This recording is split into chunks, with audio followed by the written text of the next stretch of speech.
মাল ফাল খেয়েছে, ভালোবাসা চলে যাচ্ছে, এই জন্য গলা ধরে দিয়েছে বোধহয়। তো নাম কাটতে দেবো না, আমরা নাম কাটতে দেবো না। আমি ভয় পাবেন যে উনি এই এসআইআর নিয়ে খুব চিন্তা করছিলেন, যে ভোটার লিস্টে যেহেতু নাম নেই, এটা আমরা আতঙ্ক থাকতেই পারে, ওই আতঙ্ক থেকেও হতে পারে। জানি না উনি এত গভীরে কি করে জানতে পারেন সেই যৌনকর্মীর বিষয়, কিন্তু শেওড়াফুলি গড়বাগানে যৌনকর্মীর আত্মহত্যা। তৃণমূলের অভিযোগ এসআইআর এর ভয়ে মৃত্যু।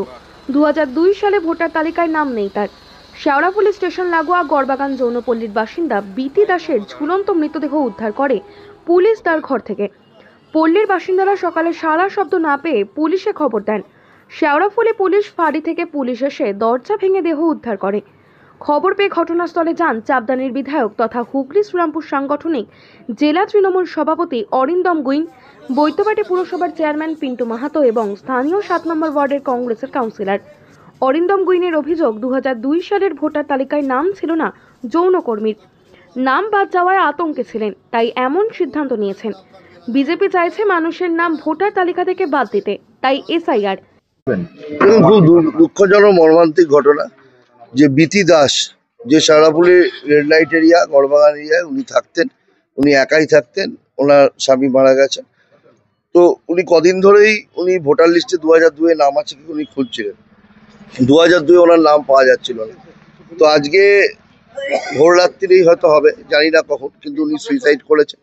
এলাকার মানুষের বক্তব্য যে উনি এই এসআইআর নিয়ে খুব চিন্তা করছিলেন, যে ভোটার লিস্টে যেহেতু নাম নেই। এটা আমরা দেখতে পাচ্ছি, এই ধরনের ঘটনা আজকে শেওড়াফুলিতে যেমন বলেছে, পশ্চিমবাংলার বহু জায়গায় এই ধরনের ঘটনা ঘটছে। আর বিশেষ করে এই রেড লাইট এরিয়ায়, যেখানে মেয়েরা আছে, অনেক বয়স্ক মহিলারা আছেন, যে যাদের ভোটার লিস্টে 2002 নাম নেই, নাম পাওয়া যাচ্ছে না, তারা খুব আতঙ্কিত, তারা চিন্তিত।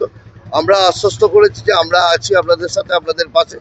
স্থানীয় কাউন্সিলর বিশ্বজিৎ সিং বলেন, প্রায় 30 বছর ধরে ওই যৌনকর্মী এই পল্লীতে ছিলেন। ওর স্বামী আছে, এসআইআর এর ফর্ম দিয়ে গেছে, হতেও পারে এসআইআর এর আতঙ্কেই আত্মহত্যা করেছেন। উনি এখানেই থাকতেন, একজন যৌনকর্মী উনি। এবারে এসআইআর যেহেতু শুরু হয়েছে, এসআইআর ফর্মও ওকে দিয়ে গেছে, এবার হয়তো ওনার আতঙ্ক থাকতেই পারে, ওই আতঙ্ক থেকেও হতে পারে। পল্লীর এক বাসিন্দা জানান, গতকাল রাতে স্বামীর সঙ্গে ঝগড়া হয়েছিল বিতির। ছেলেকে নিয়ে তার স্বামী চলে যান। আজ সকালবেলায় দেখা যায় দরজার ভিতর থেকে বন্ধ। আমার বাড়িওয়ালা সবাইকেই তুলে দেয় সকালবেলা, কেউ যদি না ওঠে সবাইকেই ডাকে, যদি ঘুম থেকে না ওঠে। আর ওই মেয়েটাকেও ডাকছে, সবাই উঠে গেছে বাড়ি, কিন্তু ওই মেয়েটা ওঠেনি। ওকে দরজা পিটেই যাচ্ছে। লাস্টে বাইরে গিয়ে বলছে, দেখো ও এরকম দরজাটা খুলছে না।